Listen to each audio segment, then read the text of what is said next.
I'm going to show you what gamma scalping is, what the major components are, and then walk you through an example so that you can see how this thing works from beginning to end. What's up, everybody? Eric here, and I'm stoked to talk a little bit about gamma scalping because I actually think there's better opportunity now than there has been in the past few years. So let's jump over and get right into what this is. What is gamma scalping?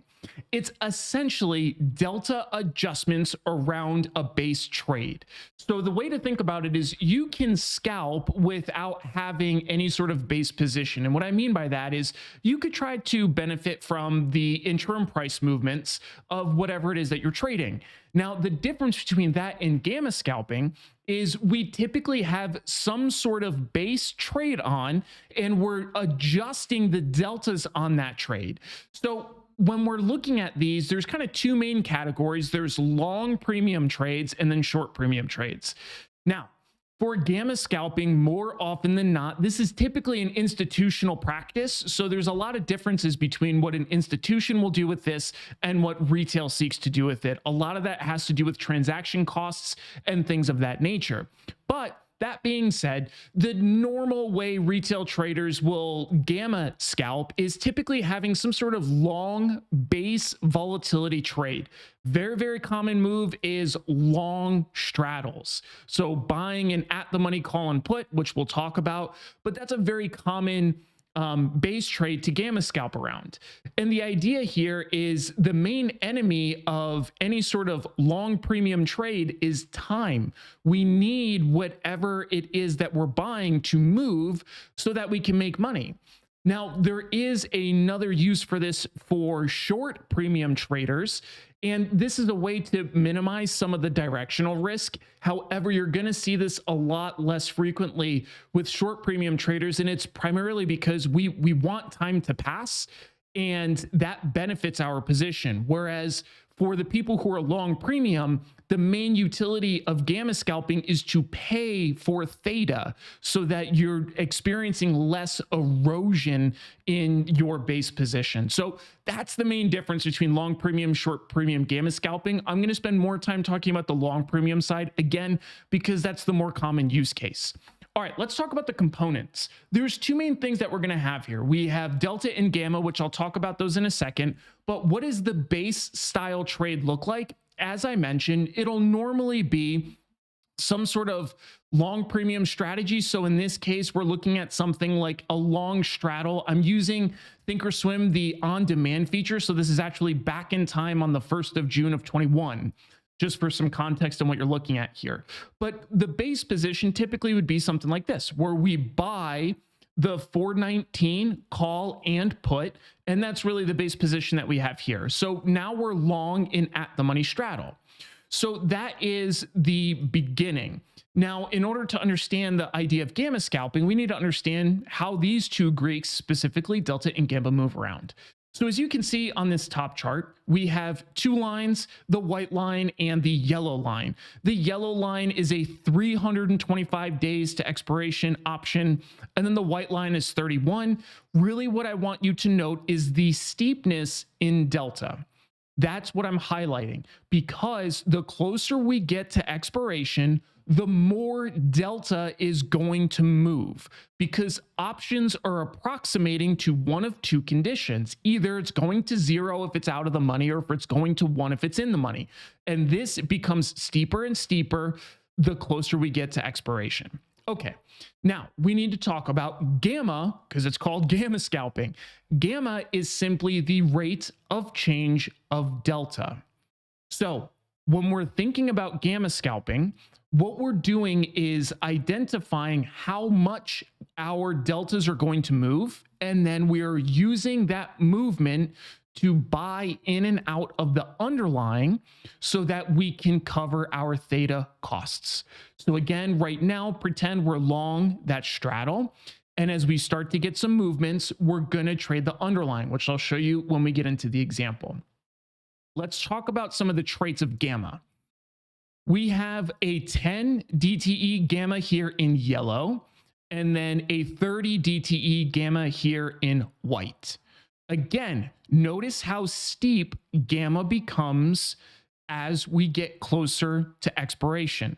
The other thing that you're going to note is as we get closer to expiration, the overall level of gamma is significantly higher. Whereas on a 30 DTE option, the peak gamma, which is going to be at the money, is 0.04. Meanwhile, on the 10 DTE option, our at the money gamma is 0.08. Now, this can vary quite a bit depending on what you're trading. And there's one other condition that matters. So I just went over this first one here, where gamma in general will increase in magnitude the closer we get to expiration. It will also be highest for at the money options. Now, there's one other function, is this right here. Gamma decreases as volatility increases. So what I have sketched over this in these awful hand-drawn lines are two different volatility scenarios. So if we have a high volatility scenario represented here in orange, notice how that is a bit more flat. And if we have low volatility, notice how we will have more gamma. The reason why this exists is because the way that options move. If we have really high volatility, a lot of that is already priced into the options. So a slight move in the underlying isn't going to make as big of a difference as it would have before. So two other things we got to talk about. One is if you are long premium, whether it's long calls, long puts, it doesn't matter. You are long gamma. The way to think about this is if you're long gamma, you just want something to move. You need it to move ideally in your favor. But in this scenario, if we're talking about a long straddle, we don't care which way it moves. We just need it to move, because otherwise, as time passes, we are just losing theta. If you are short premium, you are short gamma. This is kind of the inverse. We don't want things to move that much, which is, again, why this entire concept of gamma scalping doesn't really matter quite as much for short premium or short gamma positions, is because we don't want it to move much anyways. Now, if it does, you can do some adjustments about it, but it doesn't work to the same degree as what we will see with long gamma positions. All right, we'll take a quick pause there, do a quick recap, and then I want to get into an example. So gamma scalping is a very active style strategy. We typically will try to create varying thresholds that we choose to gamma scalp on. Now, I'm not going to go super far into detail because I don't have time in this video for that, but in maybe a couple gamma follow-on videos, I will go into some of the considerations, because it's going to be largely dependent on what you're trading, how frequently it makes sense to gamma scalp. As we have our long base position, we are fighting theta. That is the entire premise of gamma scalping. All right, let's get over to an example. I have here a series of trades, really, but I'm going to start with what I was just showing you in here. So again, today is 1 June 2011. I'm sorry, 2021. Really, it's 8 November 22, but I, again, am using on demand. And I established this 419 long straddle. So what does this look like? Let's take a look. We bought to open 10 of the 21 June. So this is just a 20 days to expiration trade. And I bought the 419 call and put at $10.79. So the initial position here has an outlay of $10,790. It's 20 DTE.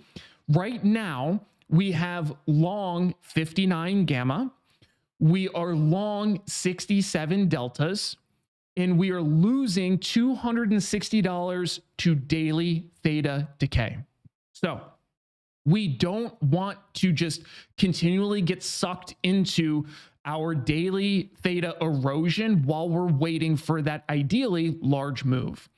So in order to maximize this base position, what we're doing is we're going to sell to open 67 shares of SPY at 419.83. So really the current price as of right now, that's going to give us a $28,129 credit.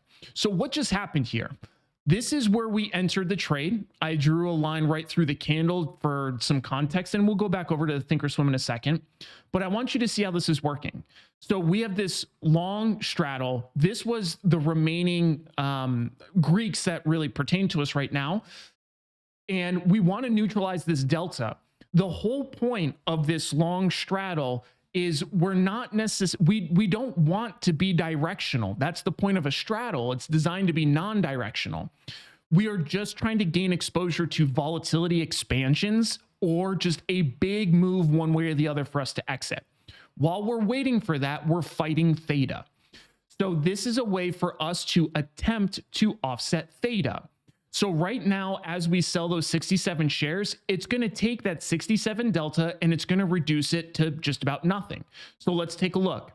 I have the same trade pulled up here. Notice how our gamma is 59.12, delta is 67.83. So maybe we could do 68 shares instead of 67, just to go a little on the overside, just kind of rounding it up because you can't sell partial shares.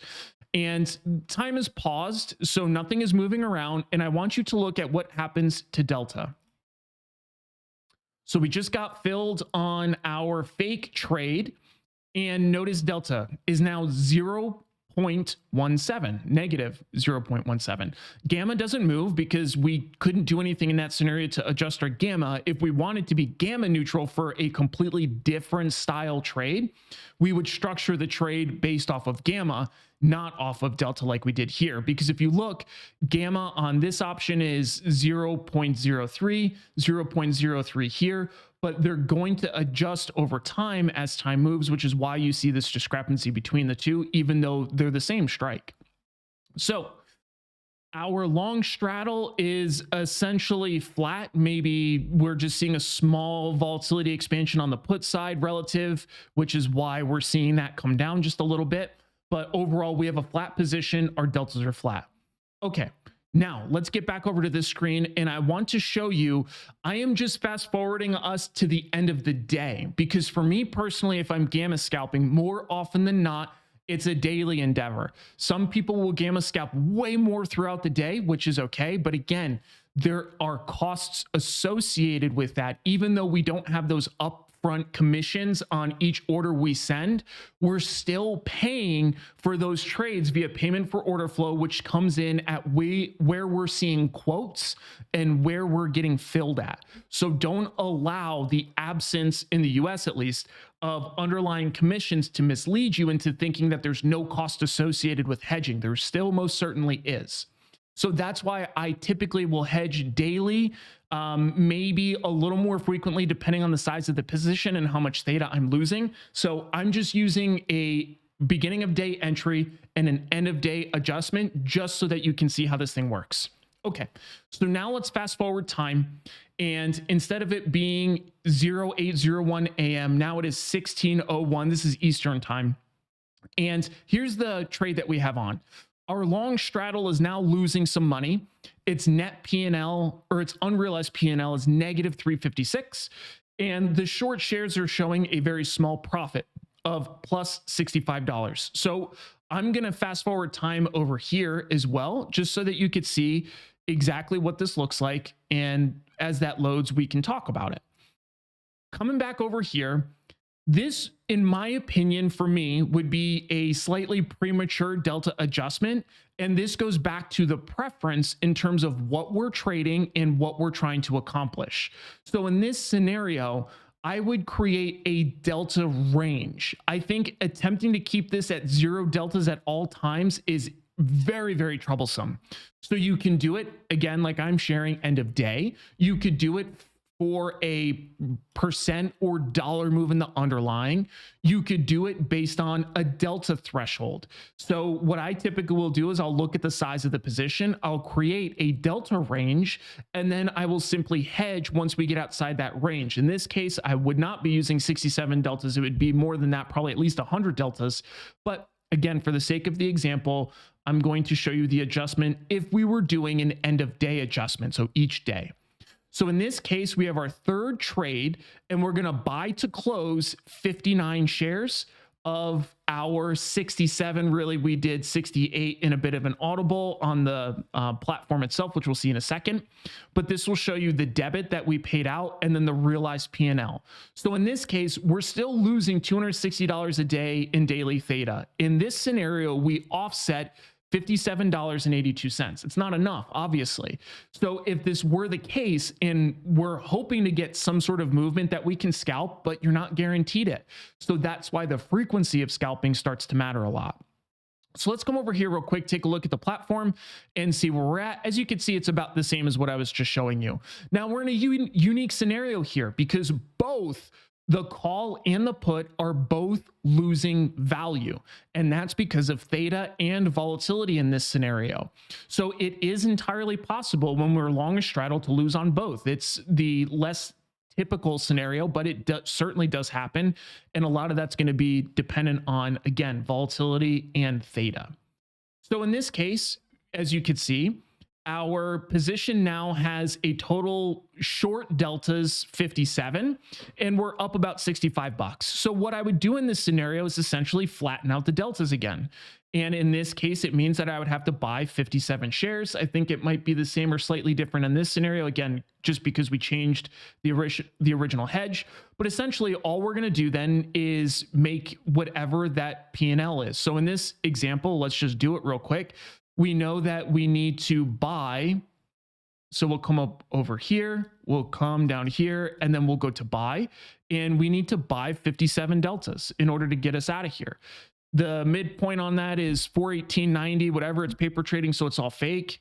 And it looks like it's frozen up on me, which is super fun. So we'll just pretend that it went through. But realistically, all that's happening is I'm saying, okay, I sold them for 419.83. I just bought them back at 418.80 or whatever this thing said before it locked up on me. Or yeah, 418.90. And then that's it. You make that P&L. Now you're delta flat again, and we're ready for the next move. So the end of day position here is we're still long the straddle. Nothing has changed there. The current price of the straddle is 1044. So we have a $350 unrealized P&L. And we're now just short the 8 shares of SPY at 418.85. We realized 57.82 today in P&L, although we lost more than that in daily theta. And this is gamma scalping.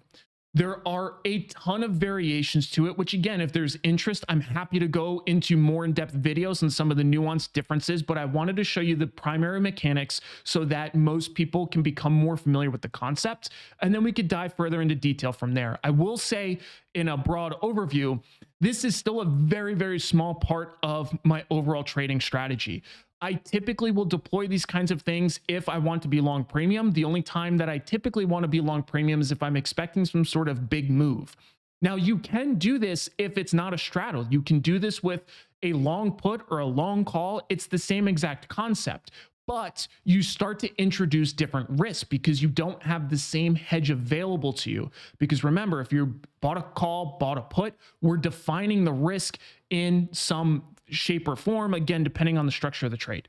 So this is a really fun conversation for me. I like gamma scalping. I think it's a good thing for people to become familiar with. So if you have any questions, let me know. If you made it to the end of the video, make sure you like and subscribe, share it with some friends, help us grow. I'm still trying to hit 9K subscribers before the end of the year. We're getting close, but got a little more to go. So I'd appreciate you guys' help. Till next time, catch you all later. Be an outlier.